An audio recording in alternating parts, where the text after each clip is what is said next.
Alors, bonsoir tout le monde. Bienvenue à cette Good evening, everyone, and welcome to the meeting of the Standing Committee on Strategies and Public Policies. Before we begin, the City of Dieppe recognizes that the land on which it operates is part of the unceded traditional territory of the Mi'kmaq. The, this territory is covered by the treaties of peace and friendship that the Mi'kmaq jointly developed and signed with the British Crown in the 18th century. The treaties did not deal with the surrender of lands or resources, but in fact recognized Mi'kmaq title and established the rules for what was to be an ongoing relationship between the parties. And now I would like to open the meeting. And here to present the operating budgets for next year, for 2023, we have Mr. Melançon. It's in your court. Thank you. I've caught it in my court. So good evening, everyone, councillors, members of the public. This evening, we're going to share the operating budget proposal for 2023 with you. We considered the following elements as we prepared it to maintain quality services in the city of Dieppe, services that the Dieppe is recognized for, to use our strategic plan as a guide, and to reflect the priorities that have been supported by municipal council. And just a reminder of the priorities that had been raised by council, everything that deals with local governance, the white book, the white paper. We're going to have a new territory that is going to be part of coming from uh, the LSDs in the area. So new areas that are going to be receiving services from the municipality. So our budget has been modified accordingly. There's also the issue of human resources, and we want to be a choice employer. We're talking about attraction, retention, and the succession plan. We want to maintain our guide's national structure. We're also talking about major uh, infrastructure projects. We talk about the environment, immigration, the all of the sectors that are part of the city of Dieppe, as well as police and fire services, the RCMP, and the increase of their costs.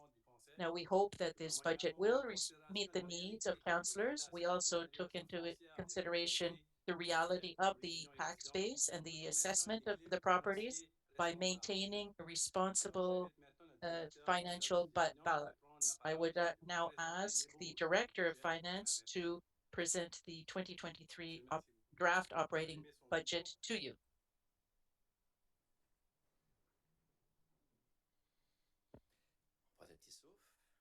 Oof, I'm going to catch my breath. We're going to be here for quite a while this evening. So, dear colleague, your worship, colleagues, councillors, and everybody who's listening to us on the internet.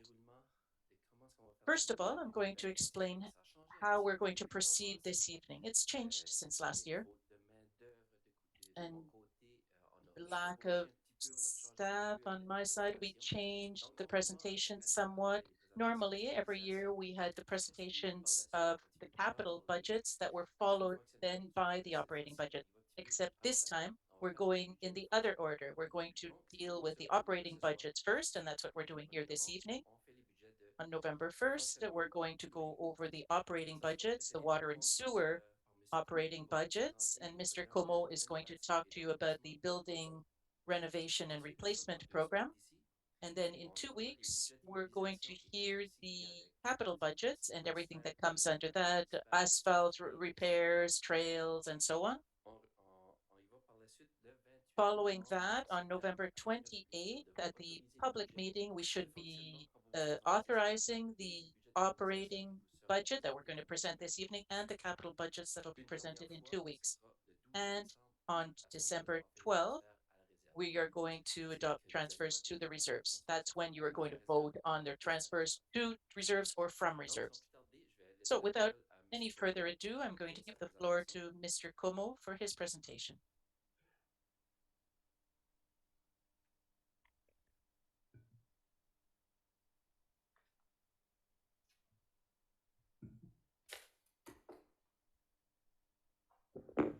Bonsoir, Monsieur le Maire. Good evening, Your Worship, councillors.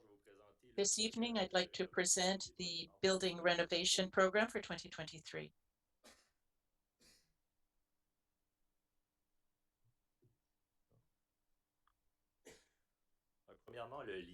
First of all, the tie between this program and the strategic plan.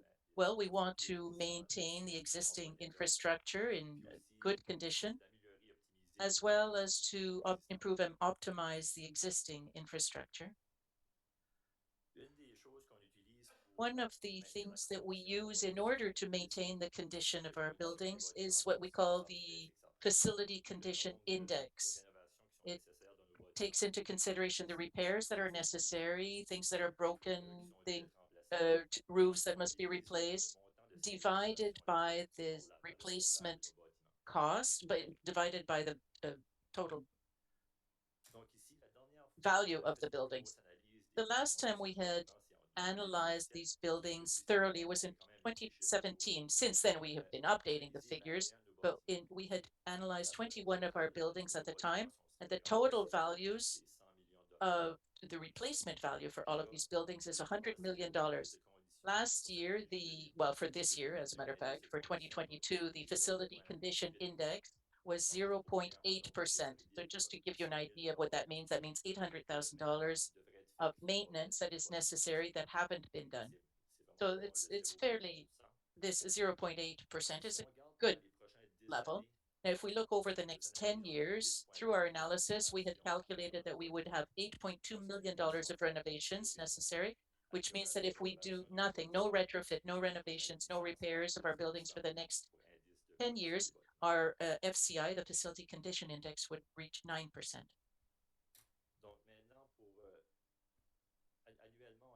Now, annually, we invest $350,000 in the renovation program. Yeah, I had said 350 million, but no, I meant $350,000 per year. And this year we're asking for $500,000 for the building replacement program. With that amount of money, if we look forward to 2032, the facility condition index would be at 1.5%, which is a good figure for the long term. I had mentioned a little earlier that the last time we had done a thorough analysis of our buildings was in 2017. With the FCM, now we have through the FCM, we have the ability to apply for a program, a feasibility study of the long-term GHG reductions that would reduce the reduction the GHGs by 50% in the next 10 years and 80% over the next 20 years. So that would cover $200,000. And so you'll see that we're going to apply $50,000 in the 2023 budget for this FCM program. The objective here would be to include the greatest number possible of the 21 buildings in this study. So we have to do a facility condition study to see what needs to be repaired altogether, but also the energy efficiency.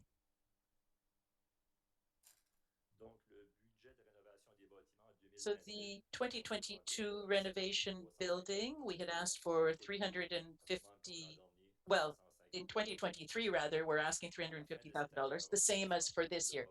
By the end of this year, we'll have $330,000 in reserve as well.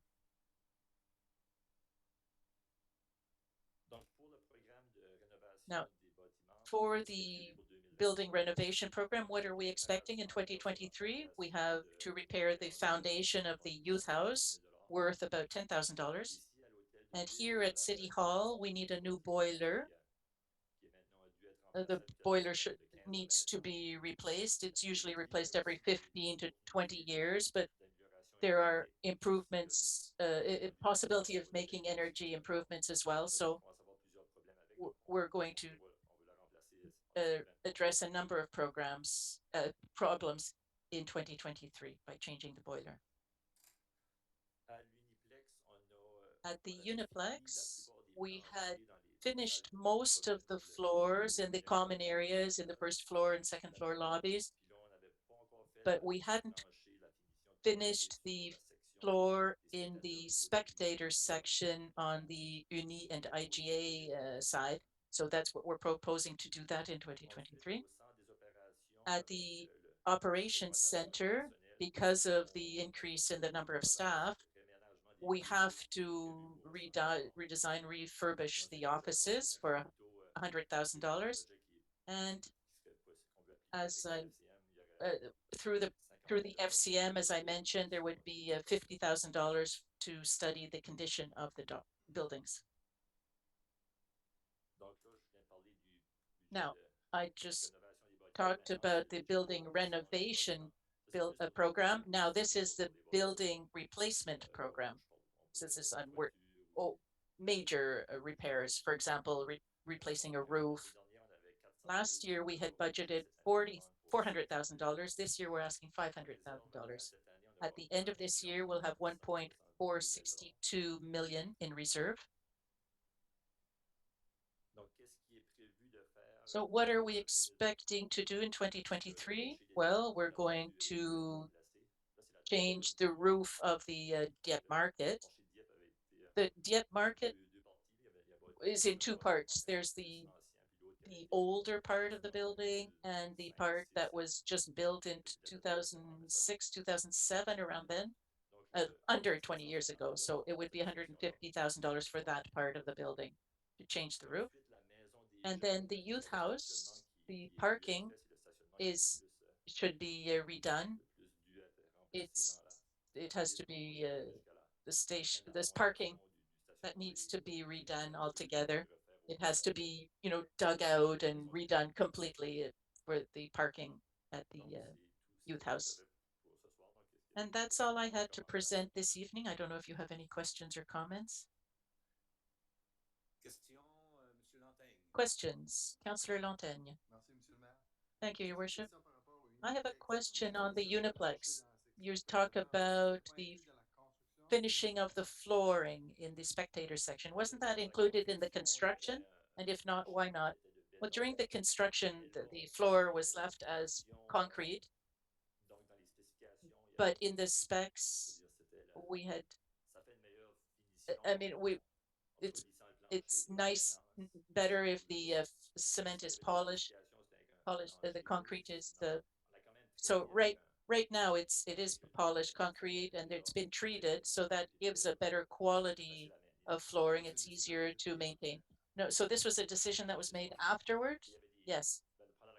Well, during the construction, there were certain things that had been cut, thinking that we in order to try and remain within budget.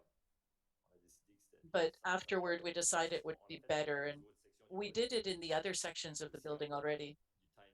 But in order to be able to open on time as well, we didn't have time to do it then, but we're ready to polish the concrete here. Thank you. My second question, for the Dieppe market, the floor 100, the roof $150,000. Now there was talk about expanding the market at one point. Is that still in the plans, or has that been set aside?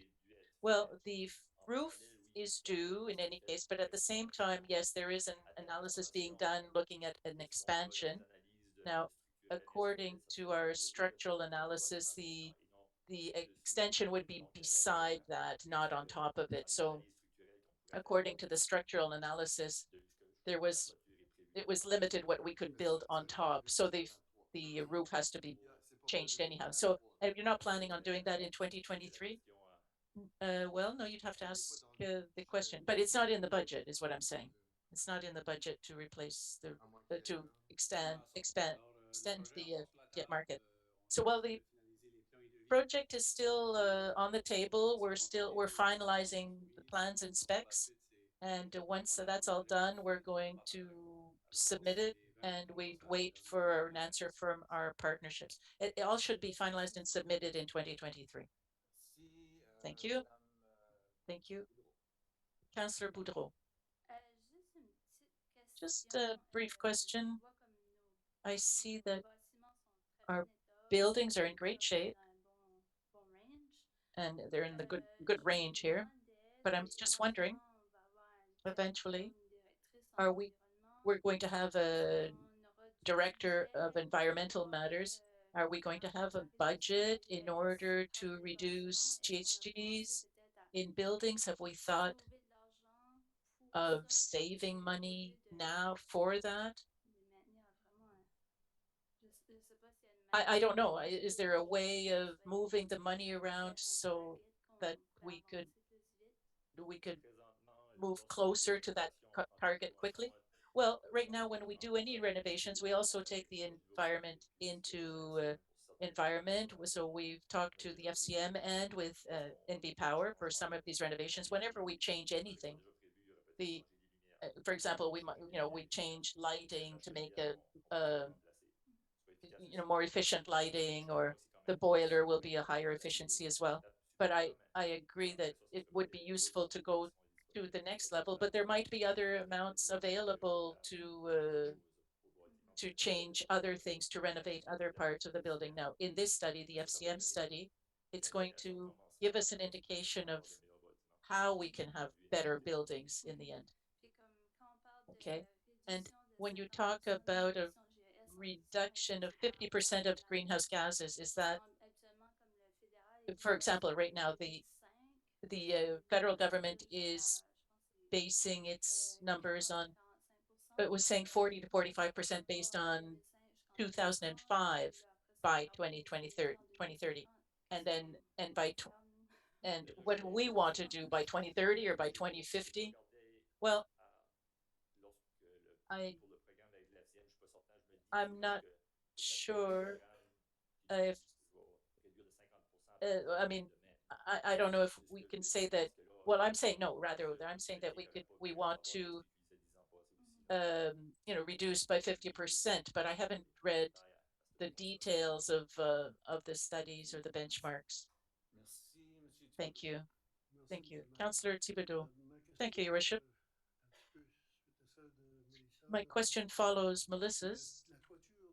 The roof of the Dieppe market, if we change it, wouldn't this be a great opportunity to set up a partnership with FCM and NB Power and replace it with a solar panel roof?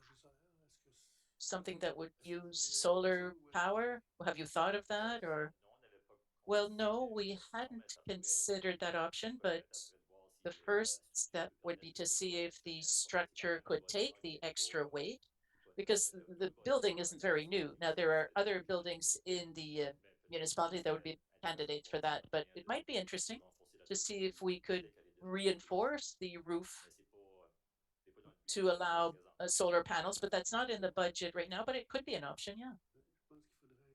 I think it's something that should be explored. Thank you. Thank you, Your Worship. No more questions? Councillor Godbout.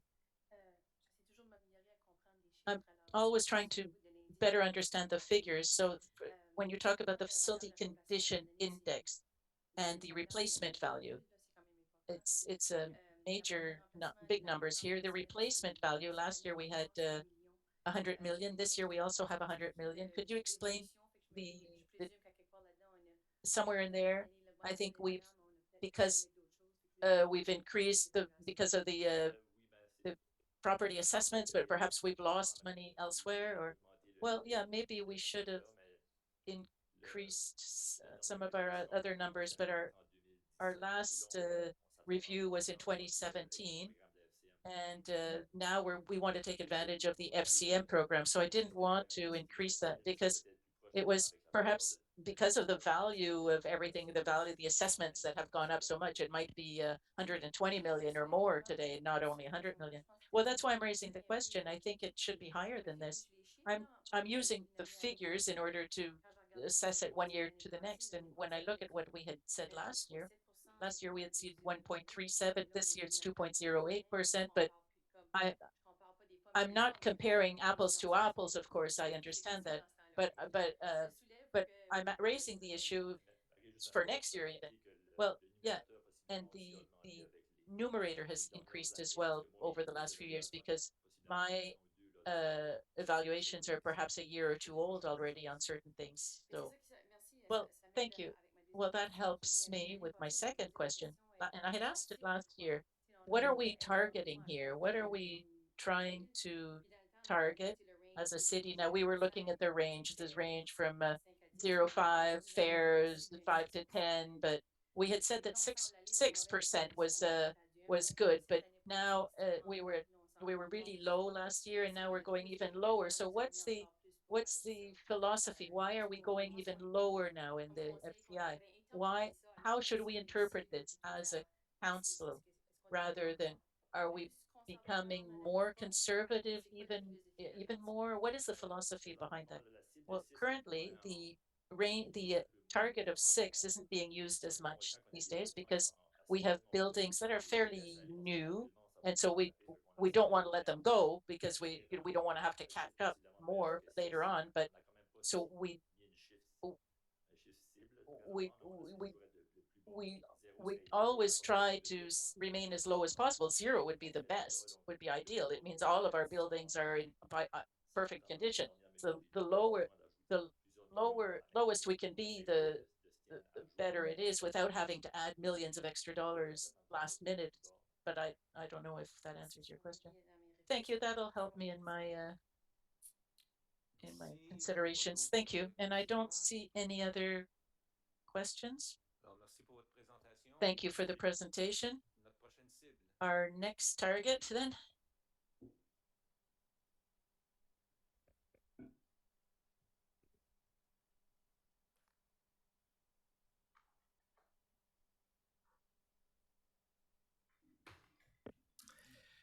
Alors, bonjour. Good evening. Donc, on va passer maintenant à la présentation. So we'll now move on to the water and sewage budget. Yeah, I thought it was general. No, water and sewage for 2023. Donc, sans surprise, pas selon moi, mais on va demeurer avec le même tarif que l'an passé. We'll Et keep the same rate as last year and the year before and the year before that. It's the fourth year that we stay at 948. No changes when it comes to water, sewer rate, and Transaqua rates either. All the same.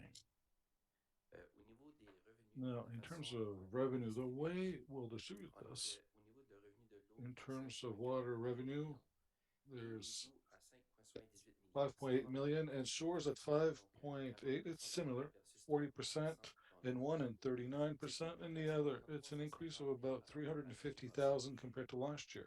Donc, le tarif, lui, So the rate remains stable. So it's not because of the rate, it's the number of units that increase. It increased by about 350 units. That's a 3% increase. Pour ce que c'est que du fonds en fonctionnement général, donc l'argent qu'on transfère pour les coûts, So the money that we transfer, elle augmente de 50 000 par année. it's 50,000. So it'll be at 2.5 million. Et les autres revenus. And the other revenue, we're talking about 2021 surpluses. That's part of that was 510,000 surplus in 2021 that's being transferred to 2023. And silviculture, also we sell wood, money in expansion. Yet they reimburse their loans. It's revenue because it's an expenditure for the water and sewer budget, the interest when it comes to investments. So these are our other sources of income. Now, for expenditures, we see they oscillate. We have in 2022 we had a budget of 13.87 million, and we'll end up in 2023 with a budget of 14.7 million. The way I'll present the budget, I like to remove expenses that will not be repeated, one-time expenditures. They're just one-time expenditures, and the next year should disappear. I also remove reserve transfers, seeing as it's a one-time, so we go back to zero. So we have 13.47 million. That's our basic budget. Increases. And I'll have some slides dealing with each credit. We're talking about $70,000 for one-time investments. New investments that will take place year over year, 130,000 reserve transfers, 730,000 in expenses that we have now that will be repeated in the future with increases. It may be gas, electricity, etc. So 300,000. Now I'll focus on each expenses. The one-time expenditures of 70,000. It's the new master plan for water. We drafted it a few years ago and it should be reviewed. So that's what we proposed in 2023. So we'll review our water master plan for 60,000 and a trans aqua flow monitoring program, which will cost $15,000. These are one-time expenses next year. In terms of new programs, we see new positions, if you will. We have 12, and I'll talk about them in the other budget. I have all the details in the other budget. This represents 135,000. That's water and sewers for each budget. 23 is water and sewer, and the rest is general. If someone will hire for water at this point, it'll be 100% of that person's salary will be paid by that budget. Thirdly, we see reserve transfers last year, and that's our financial plan. It's our general plan that we use in water and sewer. Yet we don't have one, but we try to have good practices, meaning that all surpluses that we'll have, that will be done year over year, we transfer that money to the reserve fund. In this case, in 2021, we had a surplus of 510,000. We take that money, we transfer it to reserve. It'll be used both for equipment replacement program and future capital projects. The second amount, 230,000, with the increase of 3% increase rather.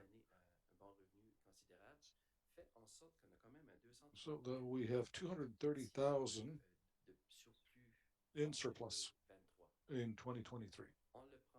We'll take that money, we'll put it in the reserve fund to pay for capital budgets in 2023. I don't have the presentation here for capital budgets, but in 2 weeks you'll see where this money comes from to pay for those capital projects.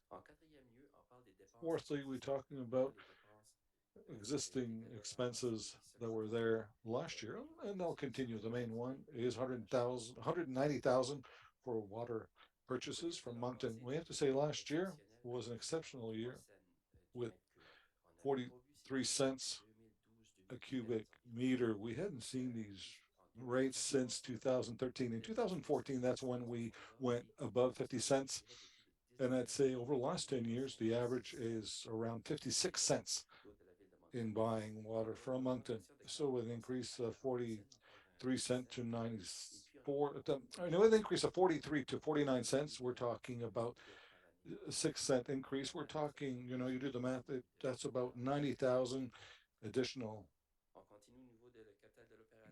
and we're talking about the asset management program. We have to put more money, about 8% more, the 90,000, 17,000, and debt servicing, that increases by 60,000. If you'll recall, soon we borrowed $625,000 for water and sewer. It was for a conduit on Charlersville. So that's 625,000, 10 years, that's about 65,000 a year that we have to pay to reimburse it. So this is that amount that we see here. Now there's a reduction when it comes to salaries by 140. I showed we had new positions with an increase of 135,000. Their salaries are going down 140 here. It's odd, really. But what's happening is last year, when we came to council to restructure our work, we didn't have all the details, I'd say. So at that point, we had 4 new positions with general breakdown and water and sewer. Finally, we did our restructuring. We had the real figures, and the breakdown was too high in water and sewer. So the budget was too high for those salaries. So we take this money and we send it to the general fund. So we have savings in water and sewer, but as you'll see later in my presentation, it increases our general budget, of course. And also, lastly, 75,000 from Transaqua. That's the number of units that's going up. So it's normal, it goes up. So we're talking about $210 per unit. Now, if we look at the budget as a whole, we can see how it breaks down, how the 14.7 million breaks down, and where are the fluctuations per line. So in terms of wages, there was a negative 100, well, so it almost, salaries didn't change. We're almost at 3.2 million. Water purchase at Moncton is 1.6 to buy water from Moncton. Wastewater treatment, it's an increase of 75,000 at 2.57 million. Capital operation and debt servicing, that increases 146 and 277. Water operations is going down to 1.13 million, but here we're really talking about a one-time expenditure last year that's gone. We had 135,000 in the SCADA system. That was a one-time expenditure, and we had 35 also for water meters. So it's those two amounts that have disappeared, so that we have a reduction of $155,000 reduction in that budget. In terms of sewers, a slight increase of 18,000, and that's at 570,000. Reserve transfer, they'll increase to 730,000, as you saw earlier. Mostly it's due to the 2021 budget surplus of 510,000 and past deficit. I see here where this is the third out of 4 years. So the deficit we had in 2019 over 4 years, we're on the third year of that deficit to absorb that deficit. So that gives an increase of 308,000, a budget of 14.7 million. Now, if you want to stop me, if you have any questions, please don't be shy. Are there any questions? No questions? Yes, Mrs. Debussy, thank you, Your Worship. It's for information purposes.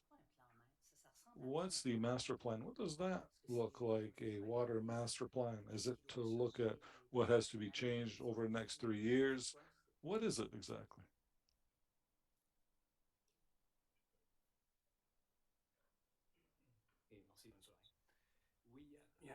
Yes, excuse me. It's long-term planning. Sometimes we're looking 5, 10, even 20 years in the future, but especially with adding territory, we have to plan how we'll serve additional territory. The master plan will look at some challenges, how we'll use our system, talking with Public Works. There may be some challenges with the water reservoirs, in the summer time, our water tanks are perhaps low. So how do we optimize our water tanks, make sure that if we have challenges in summer, maybe do some amendments and changes in some zones with some issues, but it's a little bit of everything to see how the system operates and which changes we'll make to improve the system over time. All right, well, thank you very much. Thank you. I don't see any other lights turning on, no microphone, so we'll continue. As a last slide here, I'll present to you an overlook of what's coming in the next 5 years when it comes to water and sewers. You'll see also that I'm giving you a preview, if you will, when it comes to capital budgets to come. As you can see, this has yet to be presented, so I won't focus on these figures too closely. We'll see this in 2 weeks, but I want you to have an overview of what's our 5-year plan. So in terms of the unit rate, that shouldn't change much. These are 1% or less than 1% in coming years. Next year, the rate will not go up if things unfold as they are unfolding now. In terms of operating budget, we go from 14.7. It's fairly stable up to 15.2 million in 2027. Capital budgets, however, we can see that in 2023 we're at 1.7 million. So it's a small year compared to the next 4 years coming up in here. This is a two major projects are coming up. One is water meters. In terms of borrowing, of course, this follows the same principle as capital projects. No borrowing next year. Well, 500,000, I should say. I, it's at 500,000 now. For next year, you'll see this in 2 weeks. And for the following years, 3.7, 3.1. So it'll vary between 3 and 4 million for the next 4 years. The debt ratio remains stable between 19 and 20%. And here we have to say it's a budget that's not a general budget. It's a utilities budget. Pursuant to provincial acts, we can go up to 50% in debt ratio. At 20%, we're fairly low. It's low. We could go up to 50% if need be. So this ends my presentation when it comes to water and sewers, Your Worship. Are there any further questions regarding water and sewer? Mr. Lanting, thank you, Your Worship. When you mentioned water meters starting in 2024, these are big amounts. Is it we'll start installing these water meters in homes, and this will be done progressively over what, 4 years? Is that correct? Answer, yes, that's correct. As I said earlier, it's not just that. There are other items which will be presented to you in 2 weeks. All right, well, thank you. Mrs. Leboutier, thank you, Your Worship. Now, as to, again, this is for my information, so I better understand the issues. Because I know the acts regulate water and sewers are very strict. When we have a surplus 1 year, let's say in 2021 we have a $500,000 surplus, could it be used in the future to reduce the rate that we would have in 2025, or pursuant to the act, we have to deal year after year with rates? If I understand your question correctly, when we have a deficit, it's the only time that we have a choice, meaning a deficit, instead of having all of it in 2 years, we can spread it over 4 years. That's when we have a deficit. A surplus, however, it's really 2 years after. So if the surplus in 2021 has to be, it can only be carried until 2023, 2 years. That's interesting. I have another question. Yes? And what's our level of debts in terms of water and sewer? What's the total debt? That's a good question for water and sewer. At one point, and here I'm talking 4 years ago, the total debt was 100 million if we continued at that rate. I'm talking about water and sewer in general, 100 million. Water and sewer at that time was around 30 million. But again, it's a question I could look into it and give you an answer later. Where we're at right now, I don't have those exact figure, but 100 million total debt has been reduced over the last 4 years because we had a lot of, we reduce the amounts we borrow, and we pay a great deal in capital budgets. So that amount is, our debt is being reduced, but I don't have the figures right now. No problem. Thank you very much. Thank you. Any further questions? No one else? All right. This brings us to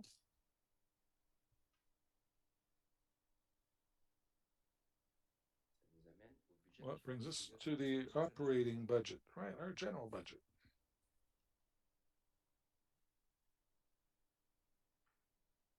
OK. All right. Let's take time to explain this. This year, we have three rates to set.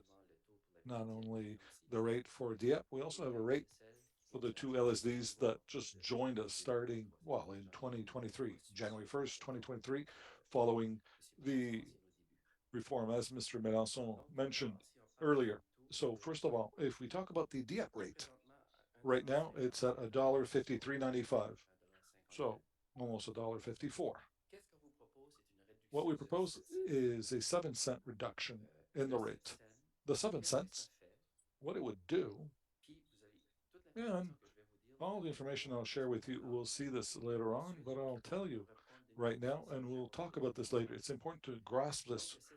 So the 7 cent is such that this will reduce in half the increase for residential rates. The residential rate is at 10% max per year. The 7 cent is such that it'll be reduced by 5%. So the increase would be at 5% for the residential rate. So that's one thing. That's for the additional assessment rate. The 10% is, yes, as I said, I'll present this in more detail later on, but it was to give you an overview. Instead of having a 10% increase for residential rates, it'll be an increase by 5%, even though the property increased by 25%, let's say. Something else. Of course, there's several strategies that could have been used. We could have said simply, no, we'll keep the same rate, and the 7 cent represents 3 million, right? So we could have taken the 3 million and say, we'll put this and pay back some money that we borrowed. Next year, we think we'll borrow 5 million. Again, something you'll see in 2 weeks. But that 5 million, we could have reduced it to 2 million. That could have been our strategy. It could have been, well, let's do like last year. Let's go to 9 or 10 cents. Then we have to cut in expenditures. So what I'll present this evening is it to reduce human resources, to reduce operating capital budget, operational budget. So the 7 cent, nothing is reduced. Well, everything is stable, so we can afford the 7 cent without this has limited impacts on our financial plans. So that's the thinking behind that 7 cent rate. It's 6.95 cents. Well, it seems to me maybe we could round this off to 7 cents. Now, as to the other two, Skaduk and Greater Lakeburn, last year their rate was close to 49 cents for Greater Lakeburn and close to 39 cents for Skaduk. The portion here that I don't mention is the provincial portion, meaning they'll still have to continue to pay the province 41 cents for the transportation part. So it's 49 cents plus 41 cents. So Great Lumber is at 90 cents and Skaduk is at 80 cents.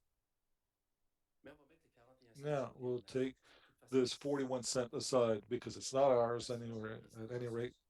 The residents of those two LSDs, or these former LSDs, nonetheless, they'll pay the full tax rate. The province will keep 41 cents and give us the rest, which will be the rate which we will set. Now, there are two strategies, if you will, two options, meaning the province informed us that we should increase our rate by 5 cents per year at most. That's one message we received from the province. However, what's understood with this is that it shouldn't take more than 5 years to do so. If we go by 5 cents, so we're going to 6 years for Greater Lakeburn and Skaduk, 8 years to reach a rate that we calculate at 77 cents. The 77 cents, what is our shared services, which these two new groups should pay, because the government also tells us they have to pay only for what they use, what they receive, meaning transportation amounts, public works, engineering works, that's been removed. Servicing the debt, that's removed. In terms of equipment replacement, all the money that we put in our assets, that's been removed too. So all these issues are gone. And I'll go to my next slide while I'm explaining this, just by looking at costs that are shared. What, in theory, should be paid? In terms of policing services, what I've heard and what I've found out, because again, we have yet to receive many answers from the province. Here we have to assess for police services. The contract that the LSD still has should continue with the province. However, the province will turn around and bill us. So there's a $225,000 that I've added to our budget to pay the bill coming from the province at one point, and I had yet to receive that information. This is an estimate based on the number of residents and the tax base. Now, for fire services, we had $215,000 coming from LSDs because we offered fire services. So those revenues are gone. However, the two LSDs should be responsible for part of this bill, and I assess it at 200,000. In terms of administration, it represents about 205,000. The reason why I put 80%, the province informs me that yes, maybe there's about 20% that's linked to transportation. So you shouldn't share all these services. All right, we'll take it at 80%.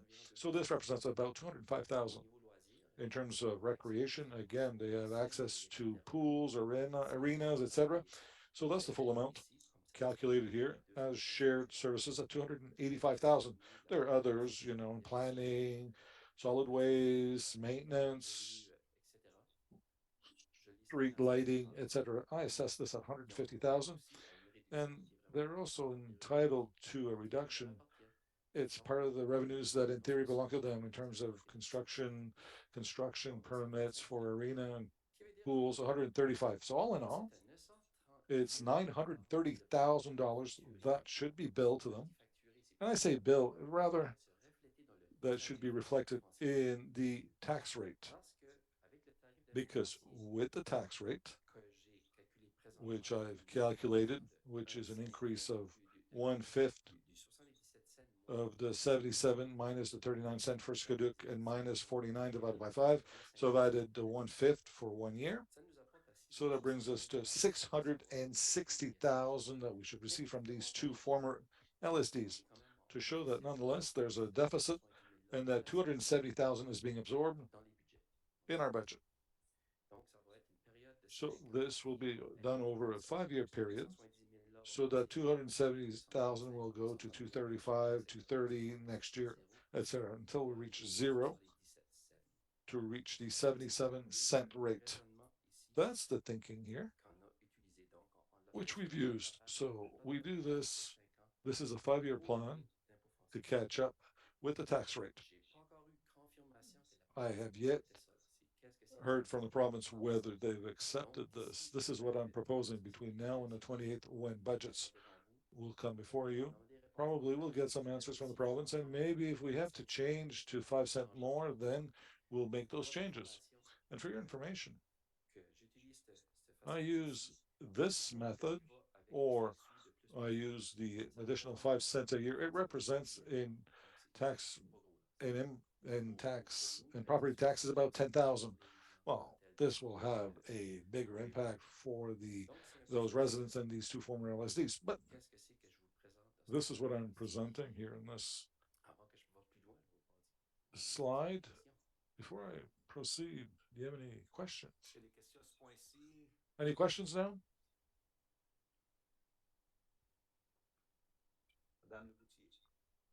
Mrs. Leboutillier, Your Worship. I just want to better understanding for this deficit that we will absorb over time with these new mergers of municipalities. There'll be funds, right? Or municipalities facing deficits. Could we get some of that money, some of those funds? It's 300,000 that will absorb over the next few years. I don't have any further details. I don't know unless Mr. Mélenchon heard otherwise. Well, I know the Minister Alain has mentioned this. We don't have the details as to what was shared in the media, but I know beforehand it was non-negotiable. Municipalities would continue to absorb those costs since the Fin report, and that was shared with local governance. So we'll continue to watch and see what are the options if we can recoup some funds, but up to now, that is not the case. So we'll see what opportunities present themselves. So I want to understand this. Essentially, the worst case scenario is this. It's this situation, right? Well, the worst. I mean, this is a scenario that where we could afterwards in the future and recoup some of these funds. That's right. Thank you. We share what the province imposed on us to put in place through the municipal reform transition. So we work within this framework. All right, thank you very much. Mrs. Goodbout, if a resident from that region asked me to explain an increase in property tax, what would you say? Quick answer. It's a catch-up plan so that we arrive at the tax rate based on shared services. Will they pay the same thing after 5 years? Will they pay the same rate as any other residents in Dieppe? Only shared services. So the answer is no. Only no. So because they don't have the same services. If in 5 years, and again, this is an assumption, in 5 years, if the Department of Transportation is still responsible for the roads, still responsible for snow removal over there, then the city does not have access to that tax, to that part of the property tax, only shared services. So they won't pay the same rate. They won't have, perhaps they'll pay the same rate, but at two different places. Part will go to the province, part go to the municipality, and part of the service will still be delivered by the province and most by the municipality. Is that correct? Again, based on these assumptions, if we reach the 77 cent and we add the 41 cent, there's still a deficit. Well, they should pay less property tax than the residents. They won't reach 147 or 157. So it'll be different. Again, it'll be different even between Greater Lakeburn and Scotia. They could have a different rate amongst themselves between each other. But after 5 years, the two rates should be identical. All right, well, thank you. But they won't reach the same rate as the other residents of Dieppe. Answer, that's correct, because there's always a separate rate with the province of this, which is different from what the rest of the population in Dieppe pays. All right, I think I understand. All right, thank you. So at one point, want to create a situation whereby, because surely people will have some expectations, and I think we'll have to manage these expectations in terms of water and sewers services. Yes, they all have individual systems, but I know my phone is already ringing, right? Because there are places where they had some issues with water. So at one point, these people say, well, when will you hook us up to water? Well, with water and sewers, they follow along, right? So we have some work to do before we get there. But we need to communicate, Your Worship, in how we will welcome new residents starting on January 1st. I think we'll have to work and communicate well, not just communicate information, but it's welcome people at the same time. We have to have communication so people feel welcome in Dieppe and they feel like they belong to Dieppe, yet understanding how complex our tax system is. Merci. On continue. Okay, let's move on. Okay, we've already seen this one. So this is an example of a residence in Dieppe, and I'm going to continue on the example of last year. Last year, I had given you an example in which there was an initial assessment of a property for $300,000. Now, it's worth $345,000 in 2022, 15%.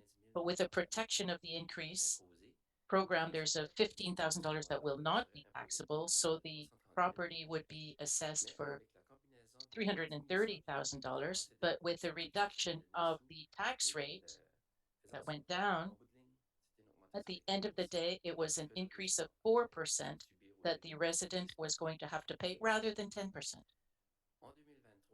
In 2023, we noticed that most properties, I mean, I checked through on SNB's site, and we see that many have increased by about 25% per residence. So that's what I'm showing here. This same property that was worth 345,000 last year is worth 430,000 this year. But with the protection of the increase program that says it can't go up more than 10%, there's $67,000 that is removed from that. So it would be assessed at 363,000. The tax rate, because it's gone down to 147, a 4.5% drop, means that the property tax paid by that homeowner would be an increase of 5% at 5336, rather than if we hadn't reduced it by 7 cents. It's about a $250 decrease. That means that the $67,000 that is protected here will be reflected in over the next 3 years, 2024, 2025, for example. Because if you look at the last 2 years, the properties in Dieppe have gone up by 40%, and there's a 10% maximum that is taxable in 2022, 10% maximum in 2023, and there are still two times 10% for the next 2 years. Now we're going to have to look at that again next year, but we'll have to see what we're going to do with these increases and so on. But for right now, this is what could be the situation in 2023.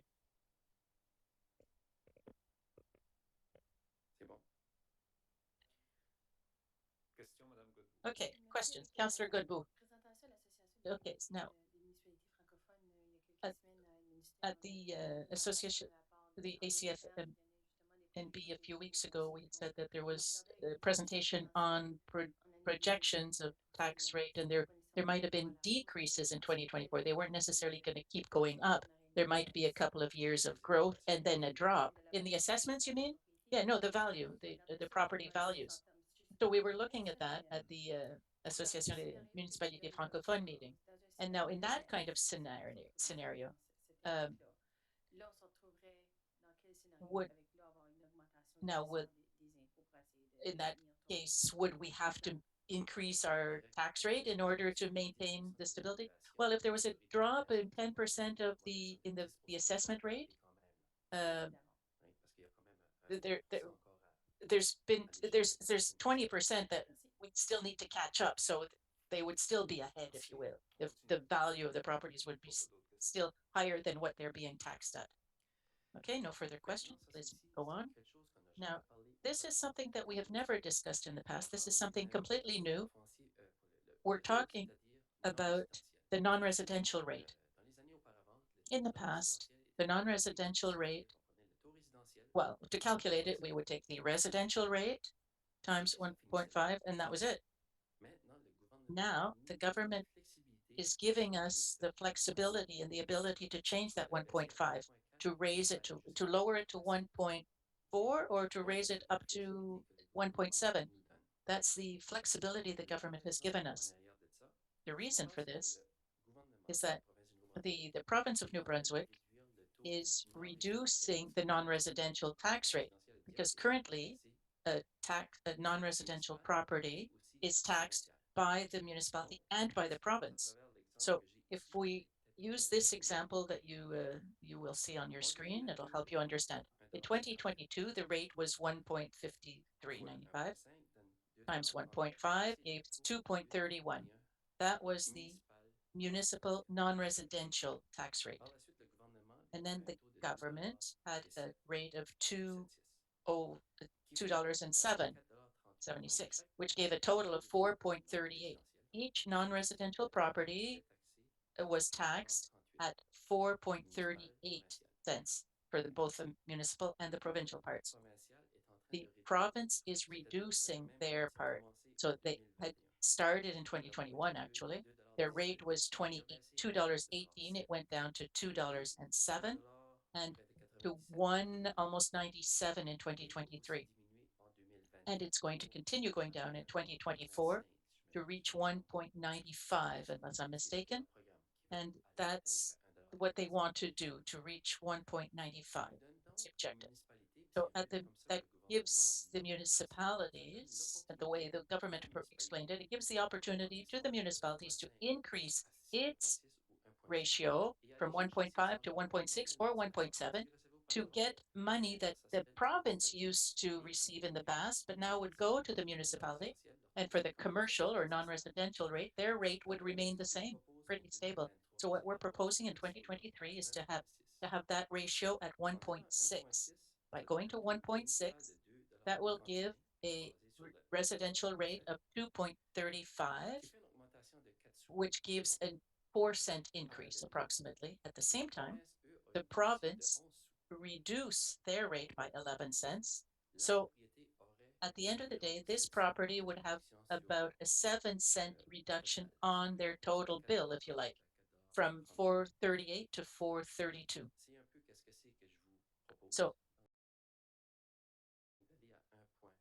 So this is now, that was at 1.6. Now, what does it mean in dollar amounts? It means $1.25 million. Just that 0.1 gives 1.5, and it will give what 2.5 million if we go up to 1.7. But that would increase the non-residential rate. Now, maybe next year we'll come before you and we will propose moving it up to 1.65 or 1.7, but that'll be next year. For this year, for 2023, with a rate of 1.6, with a ratio of 1.6, the businesses will have a lower tax rate overall, and for the municipality, it'll be a $1.25 million extra, which represents it's about 3 cents difference. Each cent is worth $430,000. So on the tax rate, on the tax amount. Mr. Melançon, maybe to add to what Mr. Theriault is explaining, this was a request made by the associations of municipalities of New Brunswick to have this leeway, this flexibility, to allow them to generate additional revenues. The province, by reducing their rate, allows us to go and recover it and to reinvest it into economic development and future development of the city. So this was requested by the associations of municipalities. There was a common front by the three associations on this point, and the majority of the municipalities are going to do exactly what we're proposing to do here. Thank you, Councillor Le Boutier. Thank you, Your Worship. Once again, it's just a question for information. The non-residential rate, have their rates gone up, their evaluations gone up as much as the residential? No, for the tax base, the increase in the residential sector is about 18%. The non-residential is 7%. Because the residential represents 65% and the non-residential 35%, it gives a 7% increase on the commercial side. But if there's a new business, for example, let's say some of them have 1 or 2%, but in the one, there's 3.5% in the tax base that is for new construction. Mais ça, c'est au niveau du non-résident, au complet, au niveau de la ville. Donc, il y a certainement une portion de ça qui est résidentielle. Alors, there's a part that is non-residential. So En bout de if ligne, it means that c'est at the peut-être end of the 5 ou day, 6 it de la might be a population. five, their increase might be 5 or 6%. But again, this is just by just generally speaking. When we talk about a non-residential property, is this everything all put together? Is it an building, an apartment building? Is it a business? There's three different levels for taxing. There's the residential sector, the non-residential, and the commercial. But there's also the non-residential. No, I'm sorry. There's the residential, not resident, the non-resident, non-owner residence, residential. So it's residential, but it's not the owner who resides there. So there is a rate for them. And for the province, that rate is going down by 50%. Here we're talking about a 15% reduction for the commercial non-residential rate. But for the residential not owner occupied, that'll be a reduction of 50% over the next 3 or 4 years, I believe. According to the white paper, I forget exactly how long. So the non-residential sector, yes, it might be, yes, it could be Champlain Mall, the airport, and so on. Thank you. Thank you. Councillor Godbout. Yes, so if I understood correctly, the reasoning that allows this allows municipality to have access to these amounts. And it allows us to have a certain amount of control over what's going on on our territory. And my question might be for the CAO more, but could we use an approach that would allow a differential rate for the commercial sector? For example, if we have some businesses that are greener, that use fewer resources, less water, might they have a different rate compared to other businesses to try and attract greener industry, greener businesses? Because I mean, we can use the control in different ways. We can invest the difference, the money, but we can influence behavior. And as we try and transition, as we'd like to attract a greater number of green businesses, if we could use the taxation system in order to do that, to get this differential, would it be possible to apply a differential tax rate to the non-residential sector? No, the only flexibility we have so far, well, in the past, there was no flexibility at all. This year, we have this possibility of we have a certain amount of control over this rate. But what you're explaining, I would see that more as incentives. It would be more an incentive program. If we want to incentivize, if we want to incite people to do a certain thing, then we can open different programs, as we're doing right now for the downtown area, because we want to attract people to the downtown area. So we have these different incentives that are offered to all. So it's not, we don't target a specific industry at all. It's just anybody, come here, come to the downtown area, and you'll have an incentive. Well, it might be interesting to look at that, seeing as we are reassessing the whole tax rate, the tax base. It might be interesting to see different ways to approach this through incentives or otherwise. I mean, since we're changing, it might be interesting. Thank you. We do have an incentive program that's being imposed. I don't know if it's in tonight's session, but it's this is to attract a sector that, according to council, is a interesting or a requirement. We will be talking about it. Thank you. Councillor Lantagne. Thank you, Your Worship. Very quickly, where is the line between the residential and the multiple unit, other than condos and row houses there? Is it 3 units or more? Does that mean commercial or is that a multiple unit building, or is that non-residential? No, no. If you're talking about the fiscal policy, it's as soon as, for example, if you have somebody who lives in an apartment in your basement, your house, that apartment would be considered as non-owner occupied residence. as soon as the owner, is not living in it, the tax rate is different. So if I rent my house, if I rent my house out, I don't live there, there's a commercial part to it. Yeah, there's a part that the provincial tax rate applies to. Thank you. And that brings us to another element. For example, if you have 2 units in your house, and that means 2 water and sewage bills, and so yes. Okay, let's move on.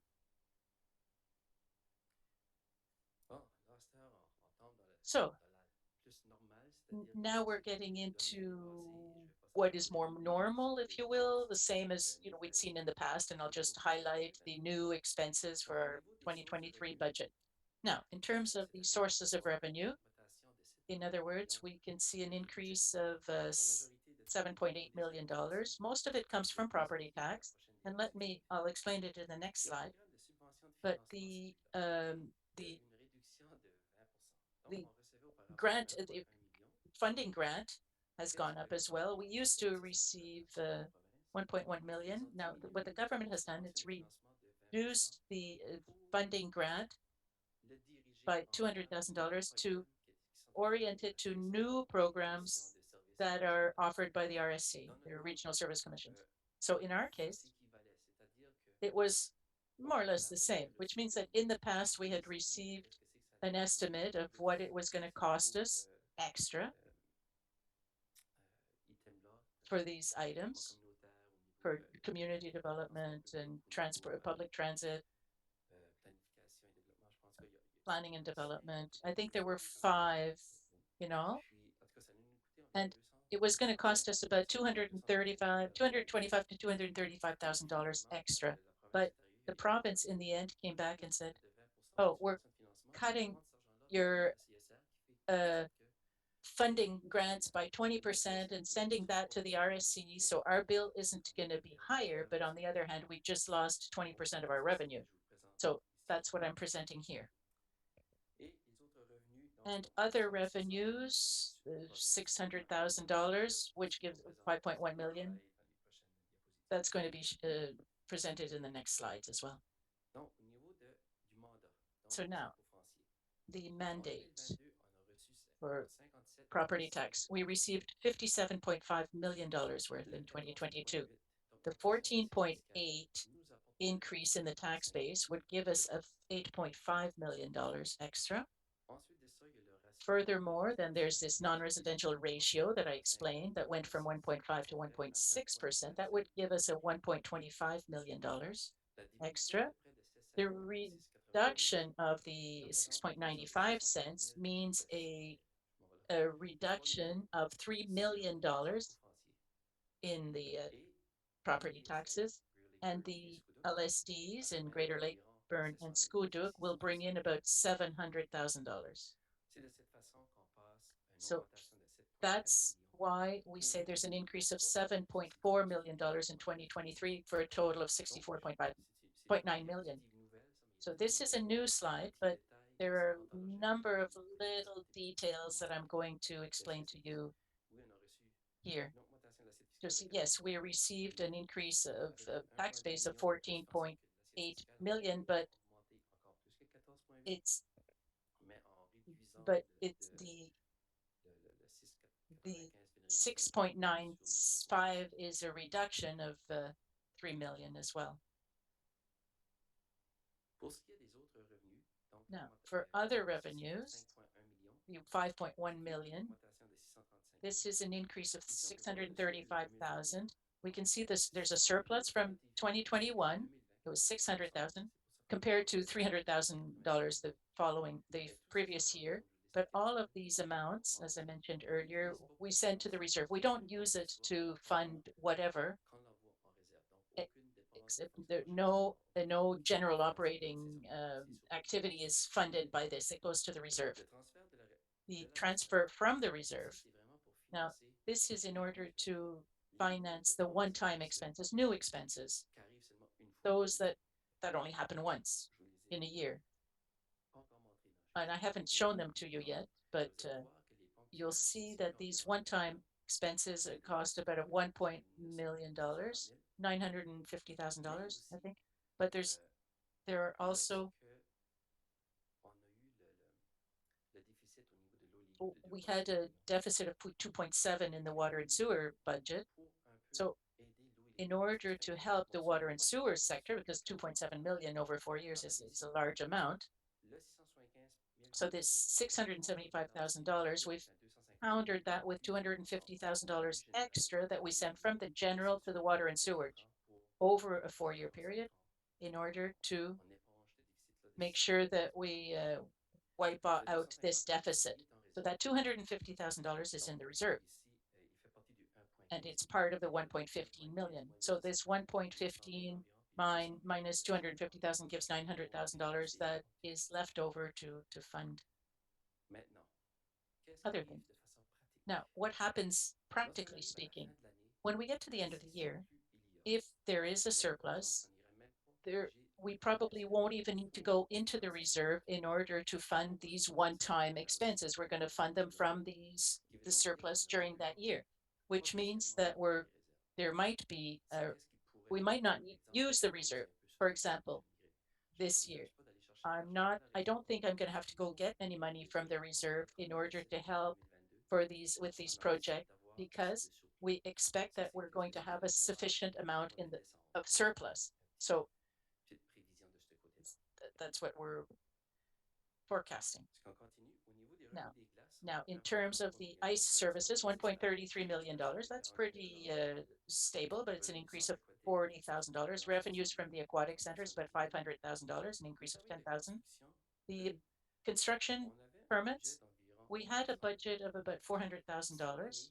This year, it was 1 million, in fact. So we should have $1 million worth of construction permits. So we're, it was a little higher, but we said we made 1 million, but there's all sorts of factors. So we can't say that it's going to reach 1 million in 2023 either. There's inflation, there's all sorts of things. So we're expecting an increase of 180,000 in terms of building and inspection permits. Now, the accommodation levy, this is the 3.5% that is that is added to the hotel bill in our 4 hotels.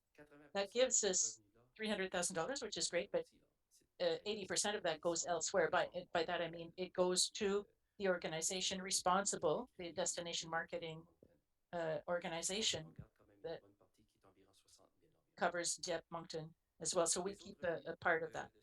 And other revenue, $600,000. That's a decrease of 250,000. Really, this $250,000 was revenues that we used to receive from the LSDs, which was $215,000 that we're going to lose because now they're going to be a part of the city of Dieppe, and a $35,000 that was adjustments to the property taxes. Every year, there's a difference between. It's an adjustment that the province will send you as a bill. Either they send us a bill rather, or sometimes they'll send us a refund. Last year it was a refund of 35,000. This year it's $5. So I mean, we never know how they come up with that figure.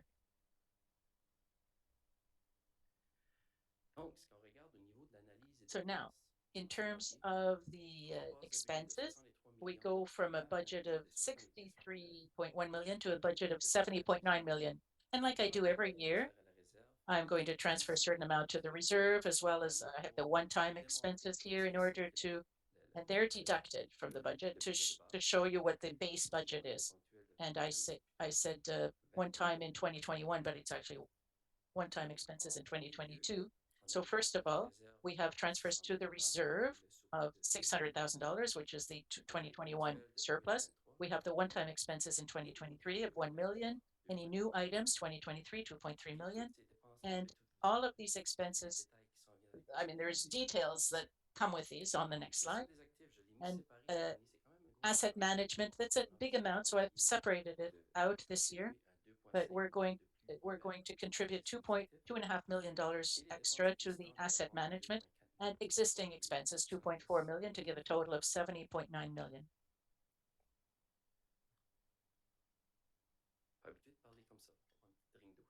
I'm not used to speaking so much.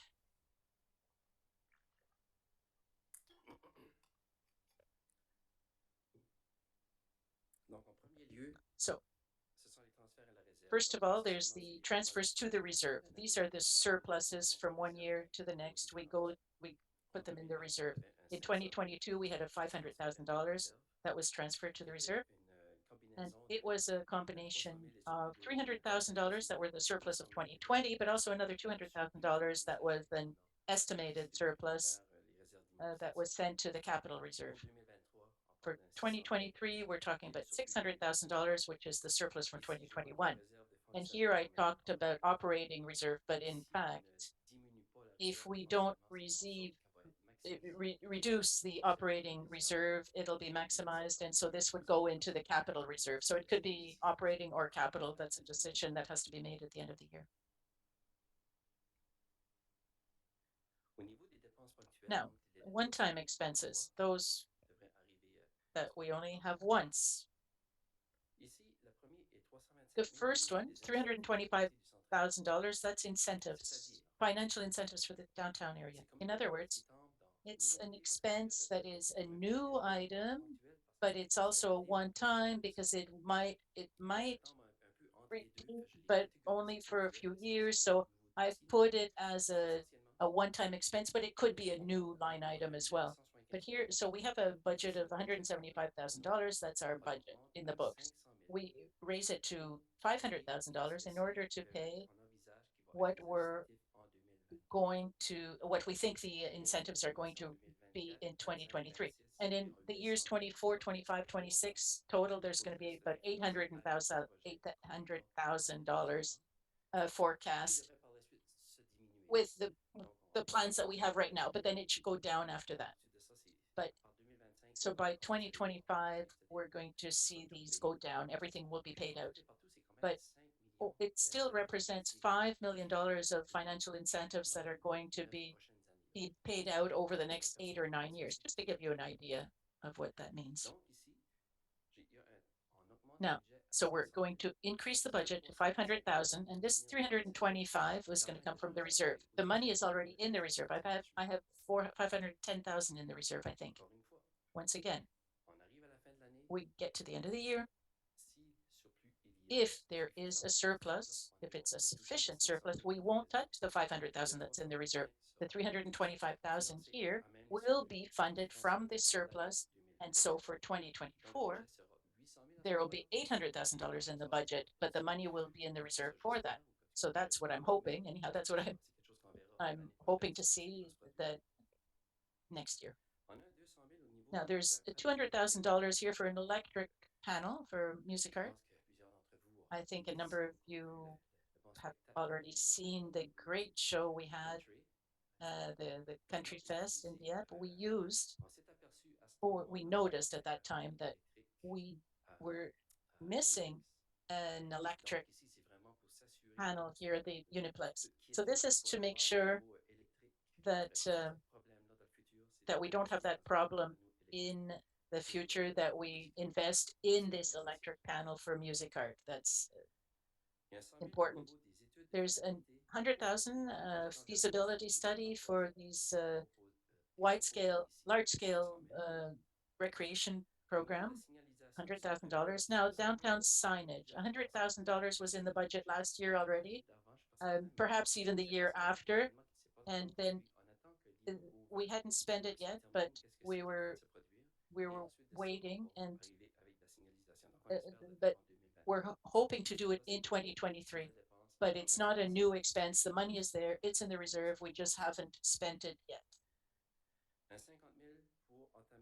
And now a $500,000 for a secondary plan, the extension of the Dieppe Boulevard. We'll see what happens there. $40,000 for the electrification of the fleet that's being proposed here. And the other expenses, they're smaller amounts. We're talking about a new GPS for surveying. It's a surveying tool. The trail signs, $30,000. The next two are in the buses. For example, we're going to improve the audio system as well as the fare system. There's $10,000 for policy, preparation of policy in human resources, and $10,000 for planning that is going to be used by the planning department. Est-ce qu'il y aurait des questions Are sur there les any questions regarding these expenses? Questions? Mrs. Ouboutier. Thank you, Your Worship. I'd like to have, again, more information. These financial incentives, what are the various financial incentives we have? I know there's underground parking, the height of buildings, usually that's paid through taxes. So is there something else? No, that, yes, underground parking mostly, but yes, what you just said. Each year, these businesses will pay 100% of their taxes and 75%, 100, that represents a 75% of tax rate that goes back to the city, that 150. Thank you. And I'd like to have more details when it comes to the feasibility study, $100,000 recreation plan. This will be what exactly? Mr. Richard? Mr. Richard? Yes, obviously, we have various infrastructure plans that we'll look into for the next 10 years. So we'll try to think about the future, like a gym, a community gym is an issue. These types of projects, I think we should analyze these a bit more in depth. All right, thank you. Which fits within our strategic plan, the one that just unfolded. Yes, yes. Yes, the 10-year master plan in recreation. Yes, thank you. Anyone else? We'll continue. Now, as to new expenses.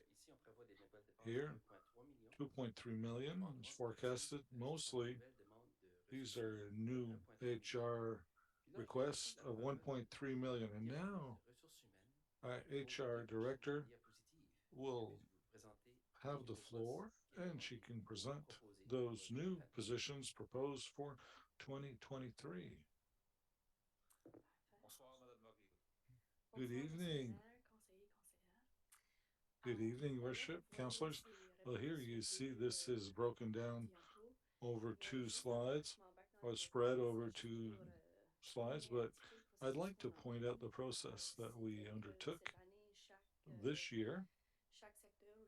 Each sector, each service analyzed in depth what are its requirements in each sector, what are its human resource requirements, and as Mr. Melançon said, we had to take into consideration the city is growing, you know, our strategic plan, and various issues. So from there, you see them on the screen.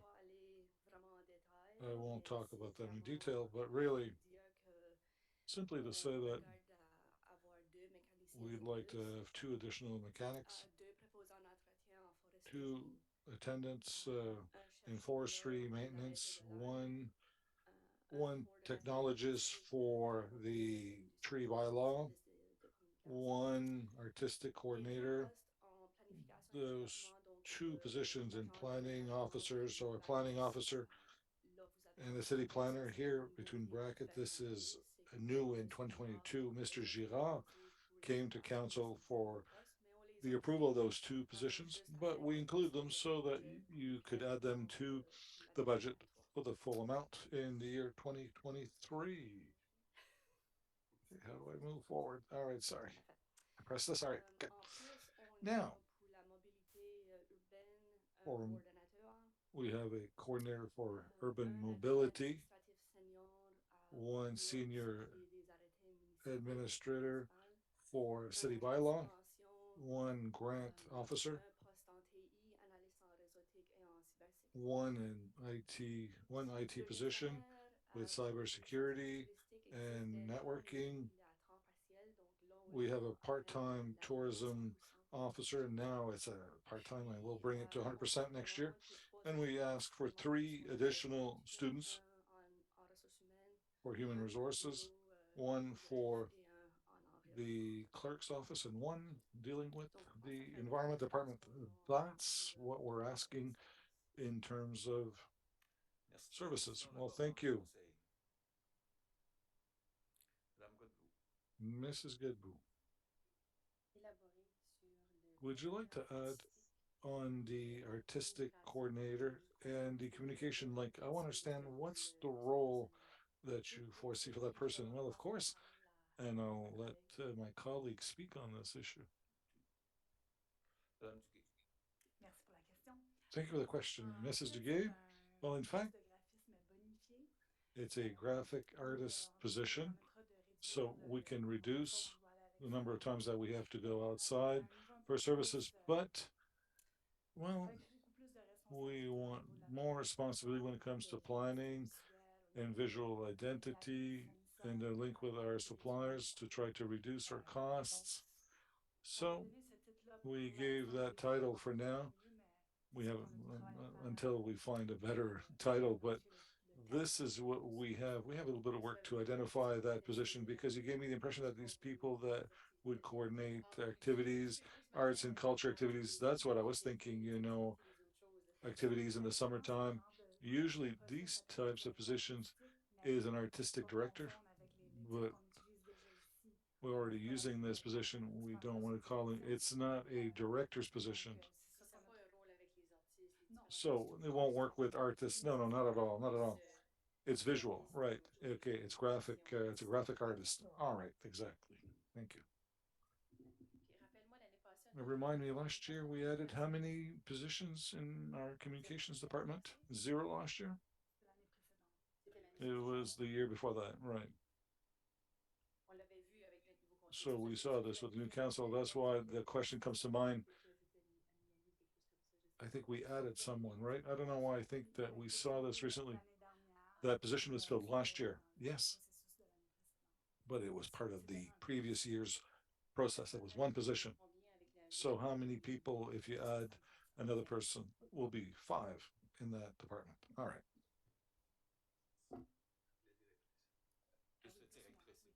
And the director, of course. Right. So that's 6 people. Right. Yes. Mrs. Goodbout, listen to a comment adding a grants officer that'll pay for itself, in my opinion, right? Thank you. Any further questions? No? We'll continue. Thank you.